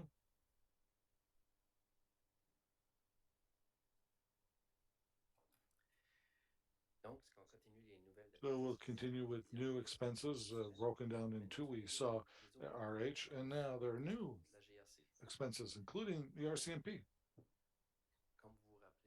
As you'll recall, 2 weeks ago, I believe, the RCMP came here and they presented their budget. They presented with an increase of 5 new police officers for next year, as well as 3 office personnel. I don't know if that's quite the right term, but civilian, they're not police officers. That represents about $600,000 more to their budget. There's also their regular budget, which is increasing, and you'll see this in the next slide, or the next one after that. So it's a $1.3 million increase. So 600,000 in new and 500,000 I'll present later on. Now, our city manager mentioned this when he talked about incentives. What we have here,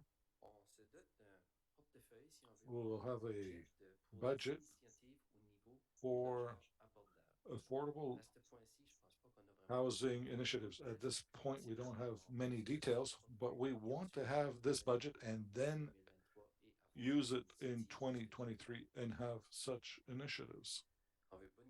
We want to increase the number of people taking public transportation by 60,000, 78,000. When it comes to various administrative items like human resources, communication, tourism, planning, 80,000 with a securities firm. If you will, we had a pilot project this summer. We had a person, I don't know if you saw that person, one person was going around downtown and offering some security work.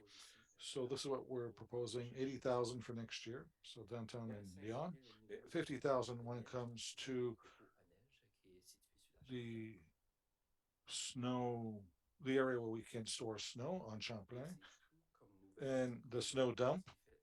And this gives us $1 million total. So I'll ask the question again. Are there any other questions over the last presentation? Mr. Tsibidu.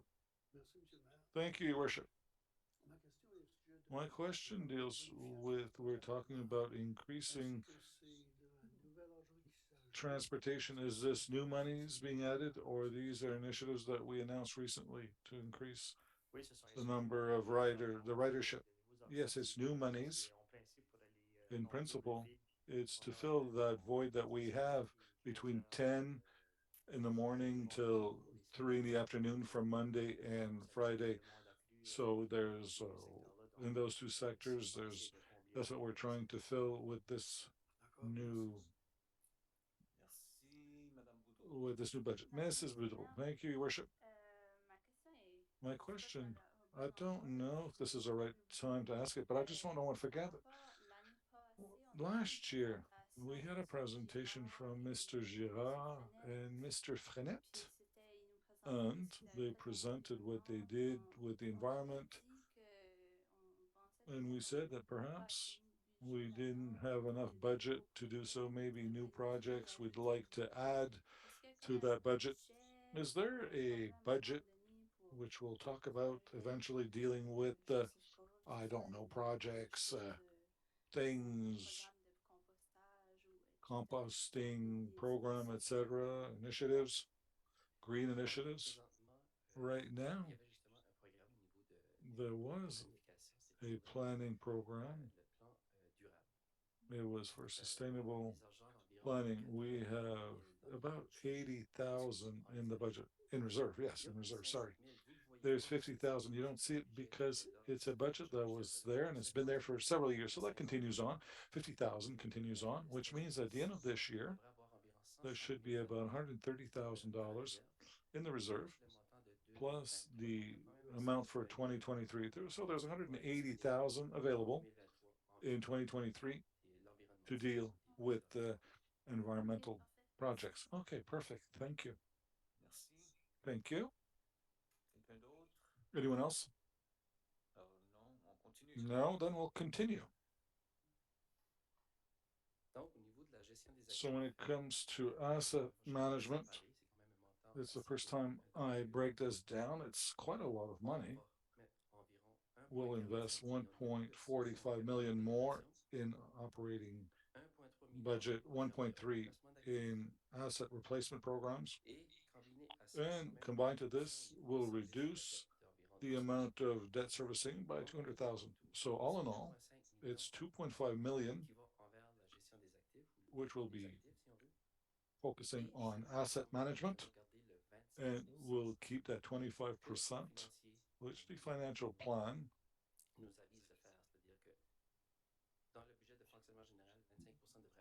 25% should go to asset management according to the budget, something that deals with assets, including those three issues, three items. So the total at the end of those three items gives us 17.8 million of budget, over 70 million. So that's 25%.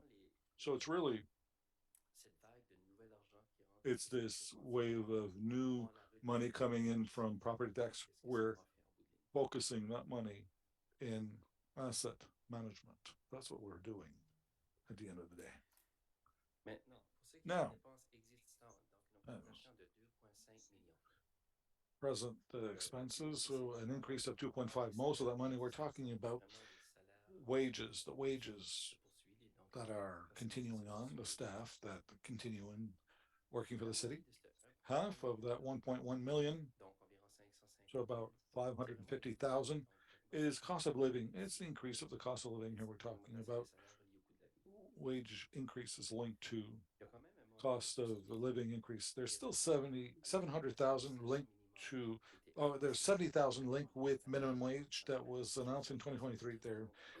We have several students working also for the city, so that impacts us too, about 70,000. As I've mentioned earlier, in terms of water and sewer, there was amount of restructuring that was absorbed in 2022 water and sewer budgets that are no longer there in 2023, but we see it in the general budget. So here we're talking about 300,000 for general wages to reach the correct wage distribution for water and sewer. So those are the differences. Another one when it comes to position, people who are promoted or reclassification of positions, 70,000. So that explains this 1.1 million in salaries. 700,000 when it comes to the RCMP, as I've mentioned earlier, 600,000 linked to those 5 new police officers, but also 100,000 linked to cost of living and operations and maintenance, everything that follows with, with vehicles, purchasing new vehicles, etc. Cost of water, well, we continue to add 50,000 as we do each year for water and sewer. 50,000 when it comes to Kodiak Transpo. Again, when they came to do their presentation, they showed that 50,000 was required for expenses. Administrative costs, those are going up, especially when it comes to legal costs and insurance. With insurance, it's because the 2022 budgets weren't represented with the actual. So we had to increase our budget in 2023 because in 2022 it wasn't high enough, and we also increased it for next year. So it's done over a two steps for insurance. There's 160,000 for property assessment is the 1.94 cents going to the province for assessing all the buildings in Dieppe, so it's proportionate to our tax base, and 100,000 for various operational costs, electricity, fuel, 70,000 when it comes to the hotel tax. As I said earlier, we have an increase in revenues, but 70% of those revenues are going, or 80% are going to the marketing organization. That's the 70,000 we see here.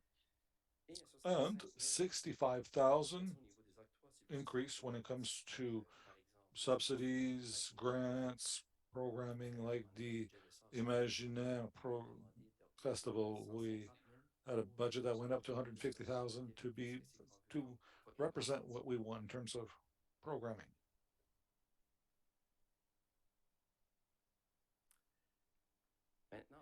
Now, in terms of budgets as a whole, we can see we have an increase of 7.8 million on our 70.9 million total. In terms of salaries, it represents an increase of 2.4 million. So our salaries are 22.1 million. External commission that increases by 1.4 million. Mostly this year, so we're at 13.1%. 13.1 million. Cost of water, as I said, it's 50,000 more, so it's 2.1 million. Operational capital and equipment replacement program that increases by 2.7 million, so that represents 11.1 million. And all debt servicing goes down a bit, so we're at 6.7 million. Transfer to reserve fund, an increase of 200,000. Another operational expenses going up by 1.3 million, which leads us to have a budget of $15.2 million.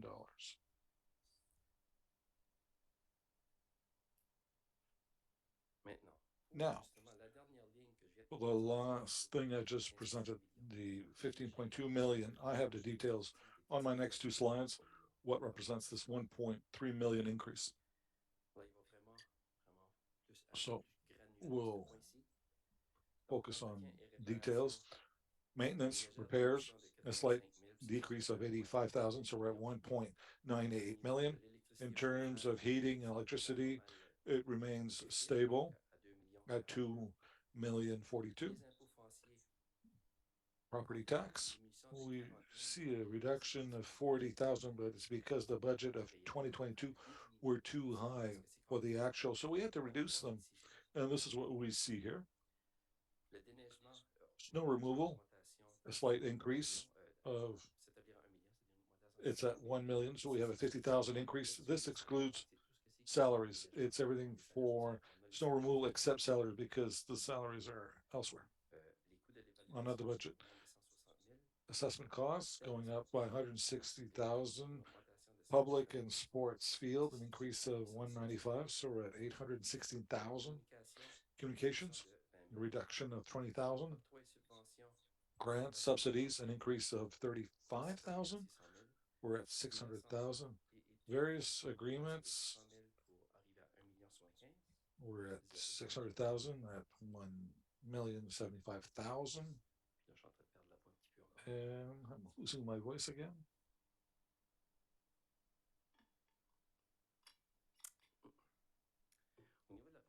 Now, in terms of programming, here it remains stable at 500,000. Insurance, as I said earlier, an increase of 80,000, so we're at 500,000. Information technology, stable at 377. Supplies, 362, stable. Council expenses, an increase of 21,000, so we're at 349,000. Legal fees, 315,000, increase of 65,000. In terms of training, slight increase of 11,000, so we're at 227. Fuel, gasoline, an increase of 17,000 to reach 182,000. And gas, I mean, at one point, it's hard to divide expenditures. We have about 400,000 in expenses for gas, and there's half of it in snow removal. At one point, I take snow removal, but there's no salaries linked, so that's why it becomes a bit complicated. But here it's gasoline not linked to snow removal. That's at 182. And for snow removal, it's another 200,000 in gasoline and other expenses, less than 200,000. So various expenditures going up by 120,000. So it's 2.3 million. I'll continue. Here, this slide shows us external commissions, a bit more detail. RCMP services, an increase of 1.3 million, which will be 7.5 million in all. The rest is fairly stable. Public transport, it's 136 going up, and one time, video, etc. So we're at 1.757, Dieppe expansion. We have 75,000 budget going down. This is what immigration was with the expansion. The city paid 75,000 for immigration's officer. Now, immigration is with Dieppe. Expansion Dieppe no longer receives that 75,000. In terms of solid waste, fairly stable at 1.47 million. 3 plus, right now I have this at 120,000. I have some questions to which I have yet to receive answers. We're not sure, but seeing as the Regional Service Commission will offer this service in terms of economic development, it's possible that this 120,000 will not be used or not be distributed to 3 plus, or even if 3 plus will exist. But so I'm not sure. We'll keep an eye on this. And if it doesn't go to 3 plus, it'll go back to our reserve fund at the end of the year. But to be on the safe side, I've added this to the budget. Now, in terms Southeast Regional Service Commission, an increase of 13,000 to be at 157. We're talking about 35,000, what we had with the Regional Service Commission, and the Capitol Theater at 75. It remains 75 for a total of 13 million for external agencies and commission, an increase of 1.37 million. Any questions from council members? Mrs. Goodboo? Yes, sorry. I'll go back in terms of real expenses last year. We asked for a potential review for natural to add natural assets to asset management. I think it was 0.4 or 0.5. We were asking at the time if there were some costs linked to this. Is there something in the budget that you have here that was linked with this amendment, this to add? Did we identify something that focuses on this, or is it absorbed by this budget? I'd say it is absorbed and it's part of the budget. I'd say also that we lost a person that was managing our assets and also had in mind the notion of natural assets, but for now there was no development done with that. Oh, thank you. Mr. Thibodeau. Thank you, Your Worship. In snow removal, you said it excludes wages. And you've mentioned gas going up. Does that include also the contracts that we have with external snow removal? Yes, with snow removal, it's everything except wages, but includes contracts, salt, sand, etc. And those contracts, are those set amounts, or does it depend on the type of winter we'll get? Mr. Book will answer that question. Mr. Book. Yes, thank you for this question. On average, a contract, one road, the estimate is about 50,000 per winter.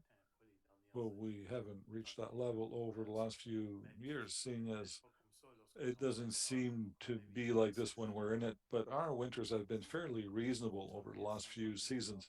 So it's 50,000. That's the agreement on average. I'm looking, I think we have 3 or 4 amounts like that for roads. And the one that we want to add for the snow dump is not to use one of our equipment for the snow dump. So we'll rent equipment from our supplier, Birchill. They have equipment, such equipment that allows us to be on our road, to take care of our roads and to plow our roads. So these contracts are set amounts. Yes, they're set amounts, but there's various factors like time, gasoline. We estimate about 50,000 per contract. But as I said, we have yet to reach that over the last few years. It was closer to, I'd say, around 38, 39,000 per contract over the last few years. All right, thank you. Thank you, Mrs. Turgeon-Roy. Thank you, Your Worship. My question, for my information, when we look at external commissions, like the Arts and Culture Center, each year we help. Where does that fit within the budget? We have Capitol Theater and all that. Yeah, it's in terms of programming amounts that are set year over year. All right.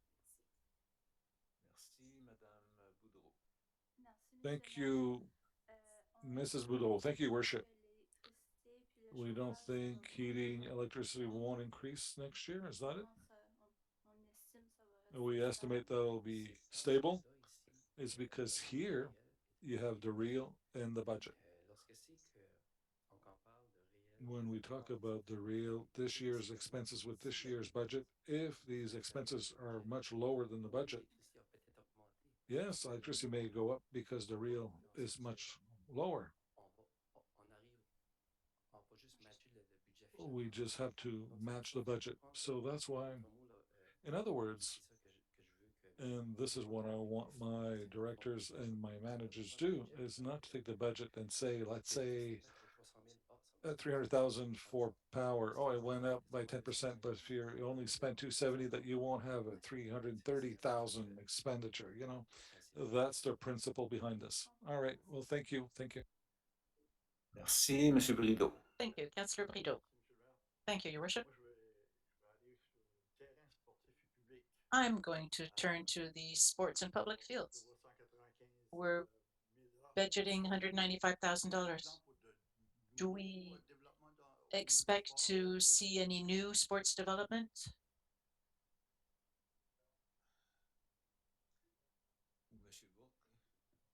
Mr. Bourque?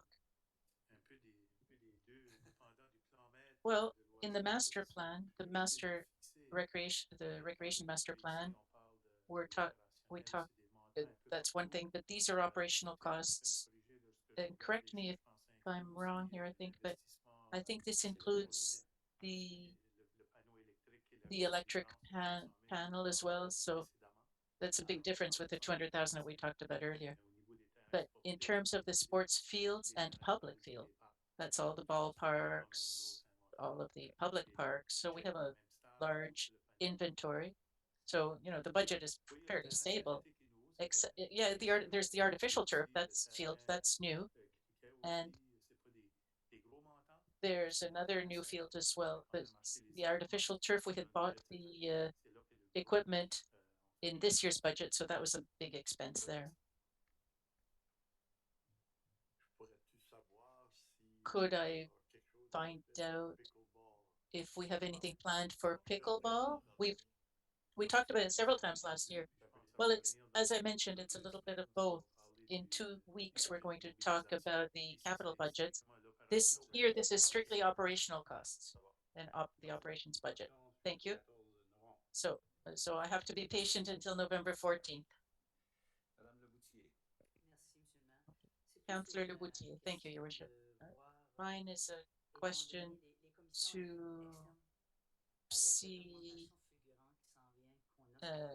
with the external commissions, especially if we look at the RCMP costs that are going up, and we know we need our safety, they do a great job, but there are costs that have to be realistic in the municipality. How do we see it in the long terms? Over the next 3 years, how do you see it, these increases? I mean, these phenomenal increases from the external commissions. Well, we had some good discussions with our neighbors who are our partners with the RCMP contract. So we don't question the level of service. Everybody agrees. I think even in the last 2 months, we've seen even more activity and even more results. So we haven't forgotten that it would be wise to have a 5-year implementation plan. So we accepted the first year because it was the same first year, whether we went with a 3-year plan or a 5-year plan. But I think we're going to need further discussions with CRPA, those who are responsible for the service delivery. So, but in the second, third, fourth, and fifth year, I think we're going to have continuous dialogue on this. And we're also launching a study on the level of service and what the optimal level of service is for our region. This will also be a part of the decision-making process. So in 2023, it'll be a determining year. I mean, we're going to have discussions and the other external commissions as well. How do we see them? We had a presentation with from Transigua,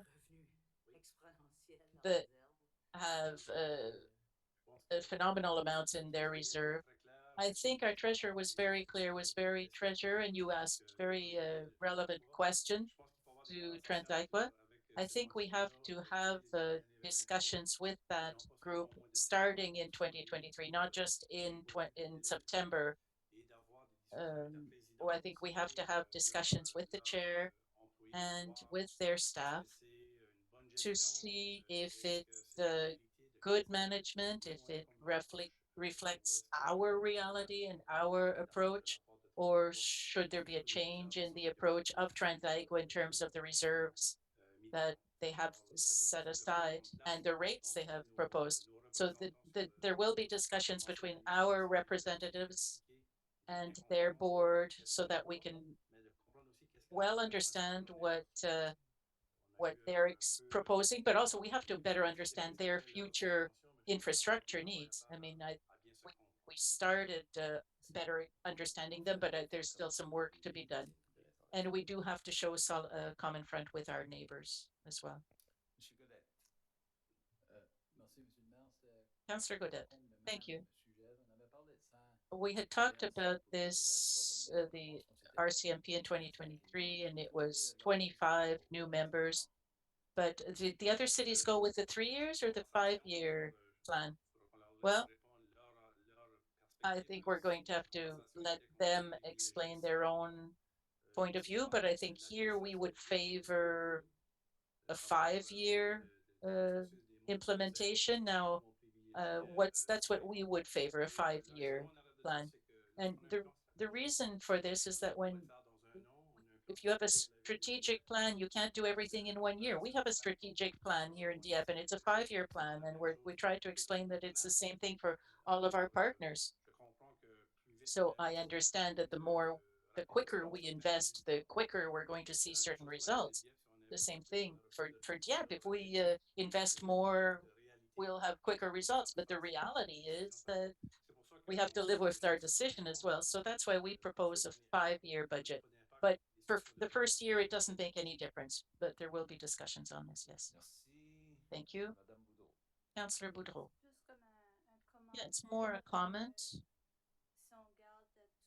If we look at everything that we want to add to the RCMP, I'm not questioning the services they offer, but at the end of 5 years, it's going to be very expensive for the city to pay all of this. Is there any possibility of negotiating, or do we think that we need that full service? The three councils, the three mayors have received presentations on the why there was a need, and there were following consultations that were held. But we need further discussions because there were public meetings that were held, especially in Moncton, but it the situation is reflected somewhat in Dieppe and Riverview as well. So I think it's, even though it's more so in our neighboring town. So they explained it, they justified it, but we have to continue on the dialogue to see if there's something we can look at to mitigate the impact of that.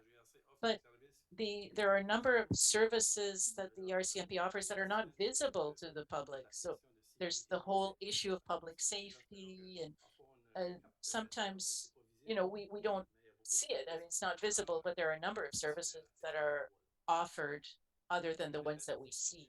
So we have to continue the dialogue, and we have to understand our own ability to pay as well. We have a 15% increase in our tax base this year, but in 2 years, we don't know. It's unknown. We're making our forecast, but the reality might be completely different.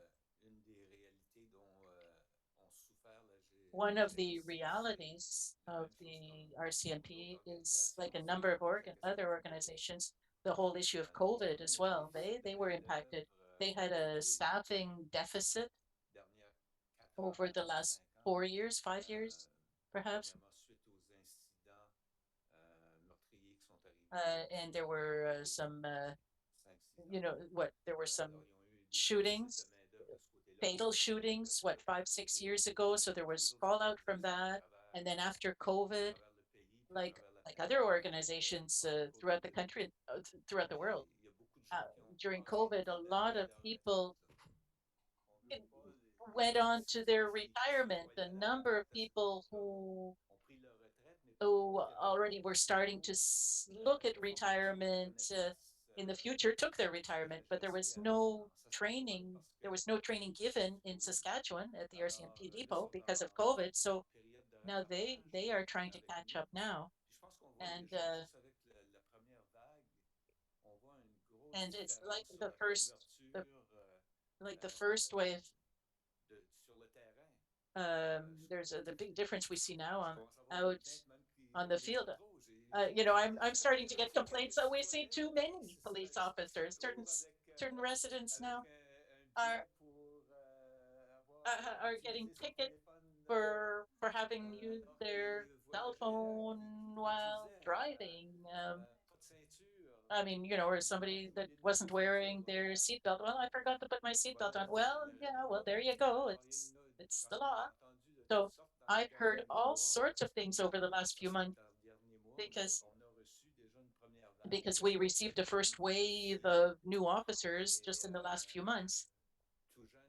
So, all young and eager. And so for these young officers, I think it's important to continue on the dialoguing a bit, but it has to, they have to follow our growth profile here in the southeast in this region as well. There's a number of communities would like to have our problems, right? But we also have to make sure that we have this ongoing dialogue, like Mr. Melançon has said,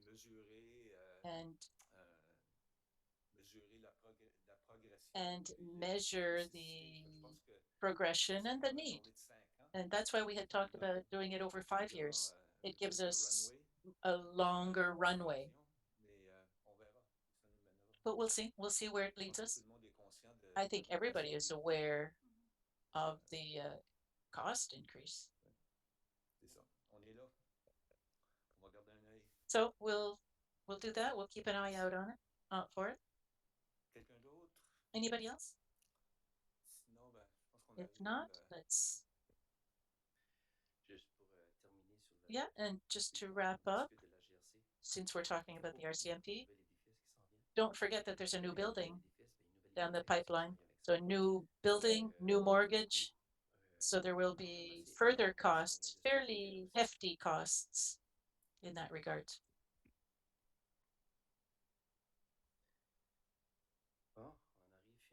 So, as Worship just mentioned, we're reaching the end. We're now at the 5-year plan, 2023-2027.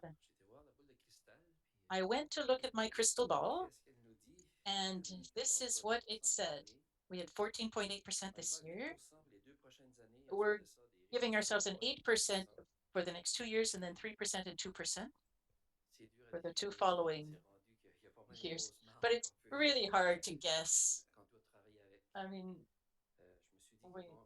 there's not a big margin, but I was thinking that with these increases of 40% for the residential value over the last few years, of course, there should be these increases in 2024 and 2025. But with the inflation and with a possible recession, and will that go down? And the value of the homes will go down. We don't know.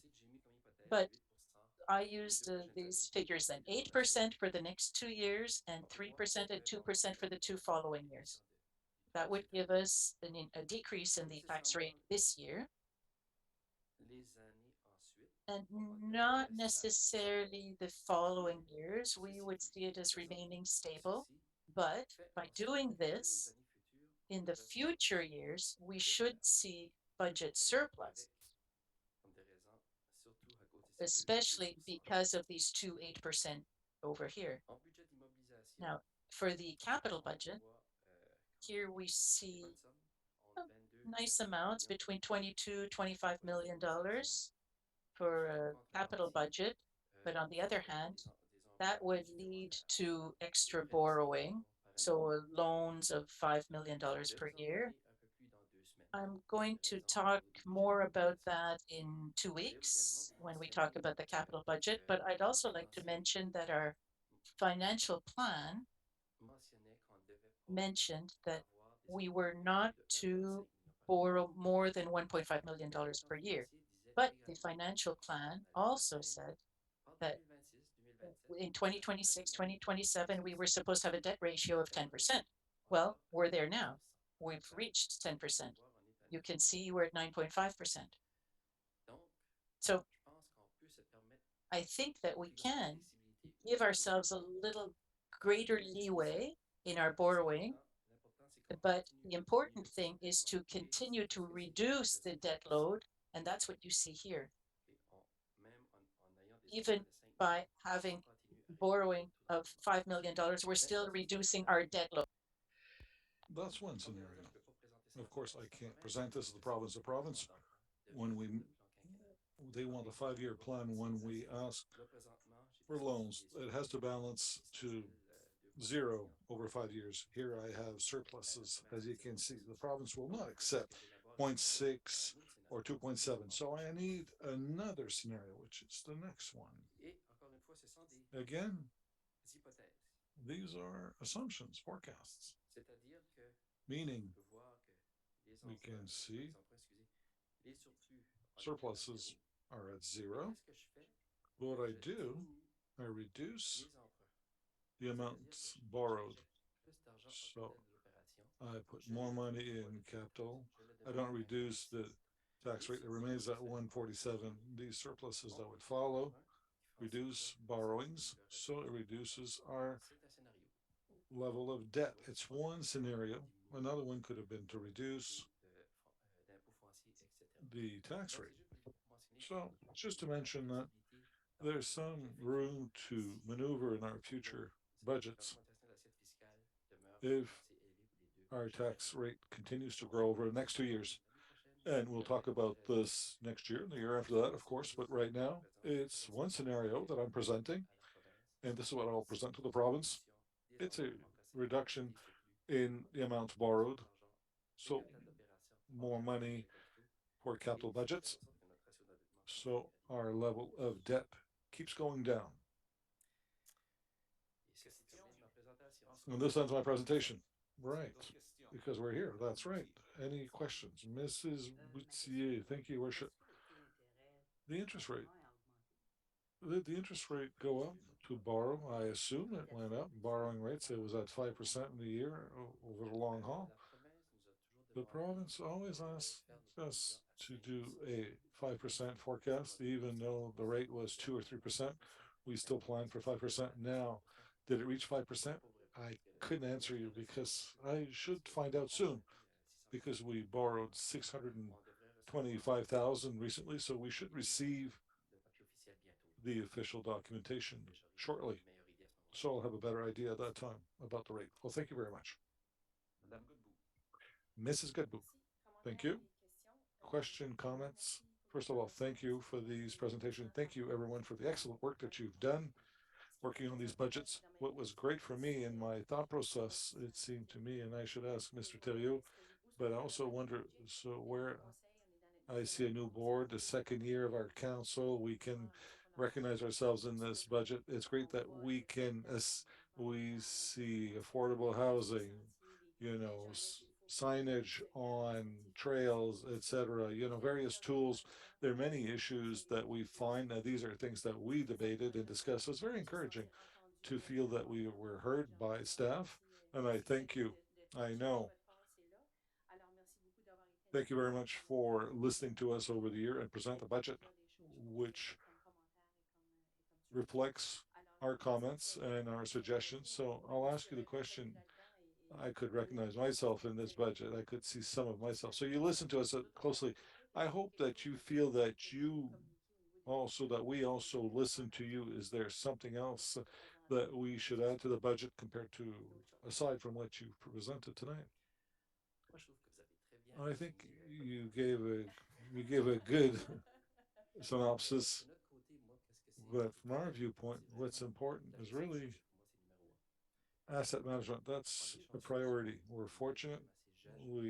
This is a young, new city, but in the near future, at one point, we'll have to put a lot more money in our assets. We're a growing city. As you'll see in 2 weeks, it's about 50-50 what we put in terms of monies for assets now and novelties. So we still have new assets that will become regular assets. So we have to balance this. We have to find a happy medium, and this is what I'll try to do in 2023. Is come up with a new financial plan. First of all, we'll show the 1.5 million.